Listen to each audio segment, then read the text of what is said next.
ಜಾಮೀನು ಪ್ರಕ್ರಿಯೆ ಬಳಿಕ ಮನೆಗೆ ದರ್ಶನ್ ತೆರಳುತ್ತಾರೆ ಅನ್ನುವಂತಹ ಅಪ್ಡೇಟ್ ಲಭ್ಯ ಆಗ್ತಾ ಇದೆ. ಬೇಲ್ ಪ್ರಕ್ರಿಯೆ ಅಂತ್ಯ, ಡಿಸ್ಚಾರ್ಜ್ ಕೂಡ ಅಂತ್ಯ. ನೆಕ್ಸ್ಟ್ ಏನು? ಸೀದಾ ವಿಜಯಲಕ್ಷ್ಮಿ ಮನೆಗೆ ಆರೋಪಿ ದರ್ಶನ್.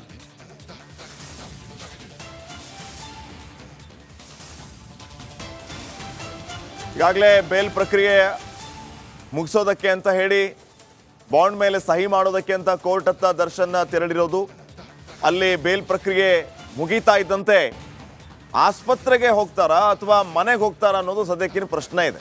ಆದರೆ ಸದ್ಯಕ್ಕೆ ಬರ್ತಾ ಇರುವಂಥ ಮಾಹಿತಿಯ ಪ್ರಕಾರ ದರ್ಶನ್ ನೇರವಾಗಿ ಈ ಕಡೆ ಡಿಸ್ಚಾರ್ಜ್ ಪ್ರಕ್ರಿಯೆಯು ಅಂತ್ಯಗೊಂಡಿದೆ, ಈ ಕಡೆ ಬೇಲ್ ಪ್ರಕ್ರಿಯೆಯು ಅಂತ್ಯಗೊಳಿಸಿ ನೇರವಾಗಿ ಮನೆಗೆ ಹೋಗ್ತಾರೆ ಎನ್ನುವಂತಹ ಮಾಹಿತಿ ಲಭ್ಯ ಆಗ್ತಾ ಇದೆ.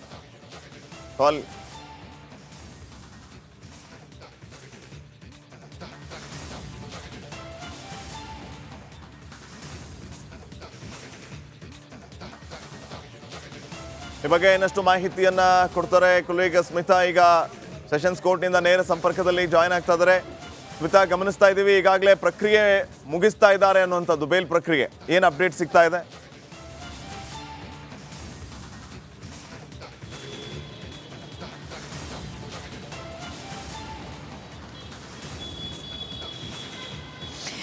ಸದ್ಯಕ್ಕಿನ್ನೂ ಇಲ್ಲ ಶ್ರೀಪಾದ್. ಯಾಕಂತಂದರೆ ನೋಡಿ, ನ್ಯಾಯಾಲಯ ಅಂದಮೇಲೆ ಅದು ಸಿರಿವಂತನೋ ಅಥವಾ ಸಾಮಾನ್ಯನೋ ಸೆಲೆಬ್ರಿಟಿನೋ ಯಾರೇ ಆದರೂ ಕೂಡ ಆರೋಪಿ ಸ್ಥಾನದಲ್ಲಿ ಹೋದಾಗ ಪ್ರೋಟೋಕಾಲನ್ನು ಫಾಲೋ ಮಾಡಲೇಬೇಕು.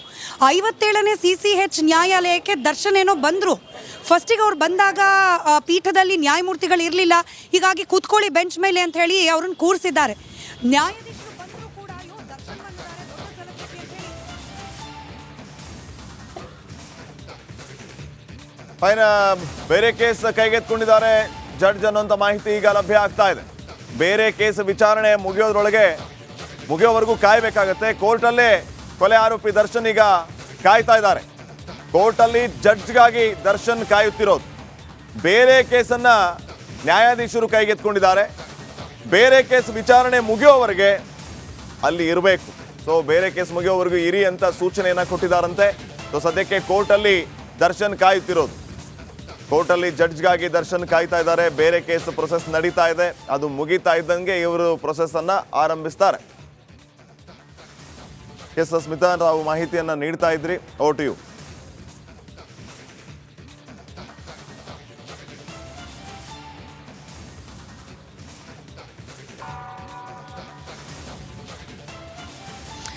ಎಕ್ಸಾಕ್ಟ್ಲಿ ಶ್ರೀಪಾದ್, ನೀವು ಕೂಡ ಹೇಳಿದ ಹಾಗೆ ಈಗ ಬೇರೆ ಒಂದೆರಡು ಮೂರು ಪ್ರಕರಣಗಳಿದೆ. ಅದರ ತೀರ್ಪನ್ನು ಕೊಟ್ಟು ನಂತರದಲ್ಲಿ ನಿಮ್ಮದು ಅಂತ ಹೇಳಿ ದರ್ಶನ್ ಅವರನ್ನು ಒಬ್ಬ ಸಾಮಾನ್ಯ ವ್ಯಕ್ತಿ ಅಂತೆಯೇ ದರ್ಶನ್ ಅವರನ್ನು ಕೂಡ ಕೂರಿಸಿರೋದು. ನಾವೀಗ ಸಿಟಿ ಸಿವಿಲ್ ಕೋರ್ಟ್ನ ಹೊರಭಾಗದಲ್ಲಿದ್ದೀವಿ. ಒಳಗೆ ನಾನು ಆಗಲೇ ಹೇಳ್ತಾ ಇದ್ದಾಗೆ ನನ್ನ ಕಲೀಗ ಮಾದೇಶ್ ಹಾಗೆ ನಾಗರಾಜ್ ಇಬ್ಬರು ಕೂಡ ಒಳಗಾಗ್ತಿರುವ ಪ್ರಕ್ರಿಯೆಗಳೇನು ನಿಮಗೆ ಗೊತ್ತಿರೋ ಹಾಗೆ ಕೋರ್ಟ್ನ ಒಳಗಡೆ ಮಾಧ್ಯಮಗಳ ಕ್ಯಾಮ್ರಾ ಆಗಲಿ ಅಥವಾ ಮೊಬೈಲ್ ಕ್ಯಾಮ್ರಾಗಳಾಗಲಿ ಆಪರೇಟ್ ಮಾಡೋ ಹಾಗಿಲ್ಲ. ಹೀಗಾಗಿ ಕೋರ್ಟ್ನ ಒಳಗಿಂದ ಅವರು ಮಾಹಿತಿಯನ್ನು ಕಲೆ ಹಾಕಿ ನಮಗೆ ಕೊಡ್ತಾ ಇದ್ದಾರೆ. ನಾಗರಾಜ್ ಹಾಗೆ ಮಾದೇಶ್ ಹಾಗೆ ಹೊರಭಾಗದಿಂದ ಇಲ್ಲಾಗ್ತಿರುವ ಚಟುವಟಿಕೆಗಳೇನು ಅದನ್ನು ದೃಶ್ಯವನ್ನು ನಾವು ವೀಕ್ಷಕರಿಗೆ ಸೆರೆ ಹಿಡಿದು ತೋರಿಸುವ ಪ್ರಯತ್ನವನ್ನು ಮಾಡ್ತಾ ಇದ್ದೇವೆ.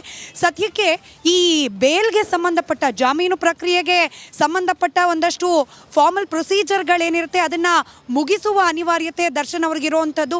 ಹೀಗಾಗೇ ಕೋರ್ಟ್ಗೆ ಆಗಮಿಸಿದ್ದಾರೆ. ಧನ್ವೀರ್ ಹಾಗೆ ದಿನಕರ್ ಕೂಡ, ದರ್ಶನ್ ಅವರ ಸಹೋದರ ದಿನಕರ್ ಅವರು ಕೂಡ ದರ್ಶನ್ ಅವರ ಜೊತೆಯಲ್ಲೇ ಇದ್ದಾರೆ ಅನ್ನೋ ಮಾಹಿತಿ ಇದೆ. ಈಗ ದರ್ಶನ್ ಅವರು ಈ ಜಾಮೀನಿಗೆ ಸಂಬಂಧಪಟ್ಟ ಫಾರ್ಮಲ್ ಪ್ರೊಸೀಜರ್ಗಳಿಂದ ಒಂದಿಷ್ಟು ಶ್ಯೂರಿಟಿ ವಿಚಾರಕ್ಕೆ ಸಂಬಂಧಪಟ್ಟಂತೆ ಇರ್ಬೋದು, ಡಾಕ್ಯುಮೆಂಟ್ಗಳಿಗೆ ಸಹಿ ಹಾಕೋ ವಿಚಾರ ಇರ್ಬೋದು, ಅದೆಲ್ಲವನ್ನ ಕಂಪ್ಲೀಟ್ ಮಾಡಿದ ನಂತರವಷ್ಟೇ ಕಂಪ್ಲೀಟ್ ಆಗಿ ಸ್ಮಿತಾ, ಒಂದೇ ನಿಮಿಷ ವಾಪಸ್ ಬರ್ತೀವಿ. ಕೋರ್ಟಲ್ಲಿ ದರ್ಶನ್ ವಿಚಾರಣೆ ಆರಂಭ ಆಗಿದೆ. ನ್ಯಾಯಾಧೀಶರ ಎದುರು ದರ್ಶನ್ ಹಾಜರಾಗಿದ್ದಾರೆ ಅನ್ನುವಂಥ ಅಪ್ಡೇಟ್ ಈಗ ಲಭ್ಯ ಆಗ್ತಾ ಇದೆ. ಈಗ ನ್ಯಾಯಾಧೀಶರ ಎದುರು ದರ್ಶನ್ ಹಾಜರಾಗಿದ್ದಾರೆ. ಪ್ರೊಸೆಸ್ ಆರಂಭ ಆಗುತ್ತೆ. ಈಗ ಬರ್ತಾ ಇರುವಂತಹ ಮಾಹಿತಿಯ ಪ್ರಕಾರ ಕೋರ್ಟಲ್ಲಿ ದರ್ಶನ್ ವಿಚಾರಣೆ ಆರಂಭಗೊಂಡು ಈಗ ನ್ಯಾಯಾಧೀಶರ ಎದುರು ದರ್ಶನ್ ಹಾಜರಾಗಿದ್ದಾರೆ. ಬೇರೆ ಕೇಸನ್ನ ಏನು ಎತ್ಕೊಂಡಿದ್ರು ಜಡ್ಜ್ ಸಾಹೇಬರು, ಈಗ ಕೇಸ್ನ ವಿಚಾರಣೆ ಅಂತ್ಯಗೊಂಡು ಇವರನ್ನ ಈಗ ಕರೆದಿದ್ದಾರೆ. ಸದ್ಯಕ್ಕೆ ನ್ಯಾಯಾಧೀಶರ ಎದುರು ದರ್ಶನ್ ಹಾಜರಾಗಿದ್ದಾರೆ. ಆ ಬೇಲ್ ಪ್ರೊಸೆಸ್ ಯಾವ ರೀತಿ ಇರುತ್ತೆ ಅದನ್ನ ಅಂತ್ಯಗೊಳಿಸುವಂಥದ್ದು ಒಂದು ಕಡೆ ಆದರೆ, ಮತ್ತೊಂದು ಕಡೆ ಆ ಕೋರ್ಟ್ನ ಪ್ರೊಸೆಸ್ ಯಾವ ರೀತಿ ಇರುತ್ತೆ ಅದು ಕೂಡ ಅಲ್ಲಿ ಆಗಬೇಕಾಗಿದೆ. ಹೀಗಾಗಿ ದರ್ಶನ್ ನ್ಯಾಯಾಧೀಶರ ಎದುರು ಹಾಜರಾಗಿದ್ದಾರೆ. ಇದು ಈಗ ಬರ್ತಾ ಇರುವ ಅಪ್ಡೇಟ್.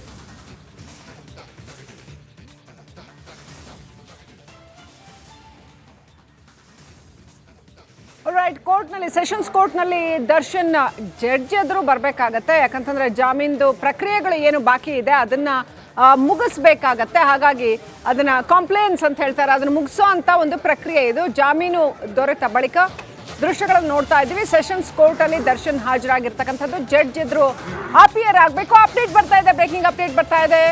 ಕೋರ್ಟ್ನಲ್ಲಿ ದರ್ಶನ್ ಪರ ವಕೀಲ ಸುನಿಲ್ ಇದ್ದಾರೆ. ಅವರು ಕಾಂಪ್ಲೇನ್ಸಸ್ ಏನಿದೆ ಅದನ್ನ ಮುಗಿಸ್ತಾ ಇದ್ದಾರೆ. ಕಟಕಟೆಯಲ್ಲಿ ಕೊಲೆ ಆರೋಪಿ ದರ್ಶನ್ ನಿಂತಿದ್ದಾರೆ.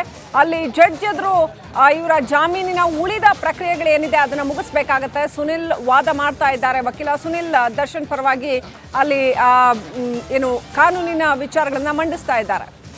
ವಕೀಲ ಸುನಿಲ್ ದರ್ಶನ್ ಪರ ವಾದ ಮಾಡ್ತಾ ಇದ್ದಾರೆ. ಕಟಕಟೆಯಲ್ಲಿ ದರ್ಶನ್ ಕೊಲೆ ಆರೋಪಿ ದರ್ಶನ್ ನಿಂತಿದ್ದಾರೆ.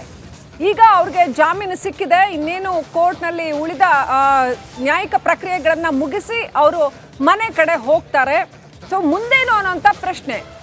ಈಗ ಯಾಕೆ ಅವ್ರಿಗೆ ಜಾಮೀನು ಸಿಕ್ಕಿರ್ತಕ್ಕಂಥದ್ದು ಅದನ್ನು ಜಸ್ಟಿಫೈ ಮಾಡ್ತಾರೆ. ಜೊತೆಗೆ ಅದಕ್ಕೆ ಏನೇನು ಕಂಡೀಷನಲ್ ಬೇಲ್ ಕೊಟ್ಟಿರ್ತಕ್ಕಂಥದ್ದು ಅವರಿಗೆ. ಹಾಗಾಗಿ ಆ ಕಂಡೀಷನ್ಸ್ ಏನೇನಿದೆ ಅದನ್ನು ಫುಲ್ಫಿಲ್ ಮಾಡೋದಕ್ಕೆ ಏನೆಲ್ಲ ಅಗತ್ಯ ಇದೆ, ದಾಖಲೆಗಳನ್ನ ಕೊಡಬೇಕಾಗತ್ತೆ, ಏನೆಲ್ಲ ಏನು ಸೈನ್ ಮಾಡುವಂಥದ್ದು ಸಾಕಷ್ಟು ಇರುತ್ತೆ, ಪೇಪರ್ಸ್ ಪ್ರೊಸೀಡಿಂಗ್ಸ್ ಇರುತ್ತೆ, ಅದನ್ನೆಲ್ಲ ಮುಗಿಸ್ತಾರೆ. ಅದನ್ನು ಮುಗಿಸಿ ಆ ನಂತರ ವಾಪಸ್ ತೆರಳ್ತಾರೆ ದರ್ಶನ್. ಸೊ RR ನಗರ ಮನೆಗೆ ಹೋಗ್ತಾರಾ ಅಥವಾ ವಿಜಯಲಕ್ಷ್ಮಿ ವಾಸ ಇರ್ತಕ್ಕಂಥ ಅಪಾರ್ಟ್ಮೆಂಟ್ಗೆ ಹೋಗ್ತಾರಾ ಕಾದು ನೋಡಬೇಕಾಗಿದೆ. ಇನ್ನೇನು ಕೆಲವೇ ಕ್ಷಣಗಳಲ್ಲಿ ಇದೇನು ಬಹಳ ದೊಡ್ಡ ಪ್ರಕ್ರಿಯೆ ಏನಲ್ಲ, ಒಂದು ಸ್ವಲ್ಪ ಹೊತ್ತಲ್ಲಿ ಈ ಕೋರ್ಟ್ ಪ್ರೊಸೀಡಿಂಗ್ಸ್ ಮುಗಿಯುತ್ತೆ. ಆನಂತರ ದರ್ಶನ್ ಅಲ್ಲಿಂದ ತೆರಳ್ತಾರೆ ಸೆಷನ್ಸ್ ಕೋರ್ಟಲ್ಲಿ. ಅಂದರೆ ಏನೇ ಆಗದಿದ್ರು ಈ ಜಾಮೀನಿನ ಪ್ರಕ್ರಿಯೆಗಳು ವಾಪಸ್ ಅವರು ಲೋಯರ್ ಕೋರ್ಟ್ಗೆ ಬರಲೇಬೇಕಾಗುತ್ತೆ. ಹೈಕೋರ್ಟ್ನಲ್ಲಿ ಜಾಮೀನು ಮಂಜೂರಾದರೂ ಕೂಡ ಸೆಷನ್ಸ್ ಕೋರ್ಟ್ಗೆ ಬಂದೇನೆ ಅಲ್ಲಿ ಪ್ರೊಸೀಜರ್ಸ್ ಮುಗಿಬೇಕಾಗತ್ತೆ. ಆ ಪ್ರೊಸೀಜರ್ಸ್ನೆಲ್ಲ ಮುಗಿಸ್ಕೊಂಡು ಅಲ್ಲಿಂದ ಅವರು ಮನೆಗೆ ತೆರಳ್ತಾರೆ. ಆರಾಮಾಗಿ ಇವತ್ತು BGS ಆಸ್ಪತ್ರೆಯಿಂದ 45 ದಿನಗಳ ನಂತರ ದರ್ಶನ್ ಏನು ರಿಲೀಸ್ ಆಗಿ ಡಿಸ್ಚಾರ್ಜ್ ಆಗಿ ಬಂದಿದ್ದಾರೆ. ಆರಾಮಾಗಿ ಅವರು ಹೆಲ್ದಿಯಾಗಿರೋದನ್ನ ನೋಡ್ತಾ ಇದೀವಿ, ಫಿಟ್ ಅಂಡ್ ಫೈನ್ ಆಗಿರೋದನ್ನ ನೋಡ್ತಾ ಇದೀವಿ. ತಾನೇ ಆರಾಮಾಗಿ ನಡೆದಾಡ್ಕೊಂಡು ಓಡಾಡ್ಕೊಂಡು ಇದ್ದಾರೆ. ಸೊ ಇಲ್ಲಿ ಮತ್ತೆ ಪ್ರಶ್ನೆ ಬರುತ್ತೆ, ಹಾಗಾದ್ರೆ ಆಪರೇಷನ್ ಕತೆ ಏನು? ಇಂಟ್ರಿಮ್ ಬೇಲ್ಗೆ ಆಪರೇಷನ್ ಆಗಲೇಬೇಕು ಅಂತ ಅಷ್ಟೆಲ್ಲ ಹೇಳಿ ಜಾಮೀನು ಪ್ರಕ್ರಿಯೆ ಬಳಿಕ ಮನೆಗೆ ದರ್ಶನ್ ತೆರಳುತ್ತಾರೆ ಅನ್ನುವಂತಹ ಅಪ್ಡೇಟ್ ಲಭ್ಯ ಆಗ್ತಾ ಇದೆ. ಬೇಲ್ ಪ್ರಕ್ರಿಯೆ ಅಂತ್ಯ, ಡಿಸ್ಚಾರ್ಜ್ ಕೂಡ ಅಂತ್ಯ. ನೆಕ್ಸ್ಟ್ ಏನು? ಸೀದಾ ವಿಜಯಲಕ್ಷ್ಮಿ ಮನೆಗೆ ಆರೋಪಿ ದರ್ಶನ್.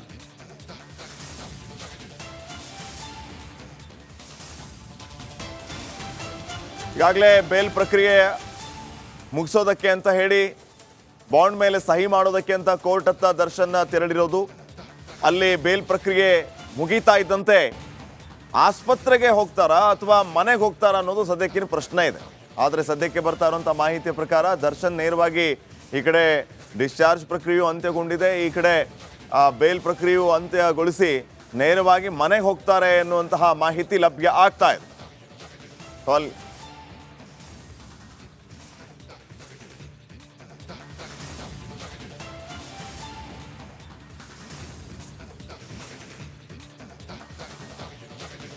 ಈ ಬಗ್ಗೆ ಇನ್ನಷ್ಟು ಮಾಹಿತಿಯನ್ನ ಕೊಡ್ತಾರೆ ಕೊಲೀಗ್ ಸ್ಮಿತಾ. ಈಗ ಸೆಷನ್ಸ್ ಕೋರ್ಟ್ನಿಂದ ನೇರ ಸಂಪರ್ಕದಲ್ಲಿ ಜಾಯ್ನ್ ಆಗ್ತಾ ಇದ್ದಾರೆ.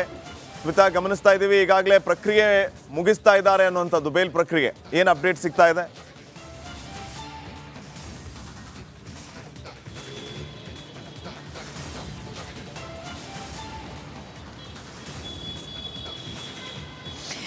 ಸದ್ಯಕ್ಕಿನ್ನೂ ಇಲ್ಲ ಶ್ರೀಪಾದ್. ಯಾಕಂತಂದರೆ ನೋಡಿ, ನ್ಯಾಯಾಲಯ ಅಂದಮೇಲೆ ಅದು ಸಿರಿವಂತನೋ ಅಥವಾ ಸಾಮಾನ್ಯನೋ ಸೆಲೆಬ್ರಿಟಿನೋ ಯಾರೇ ಆದರೂ ಕೂಡ ಆರೋಪಿ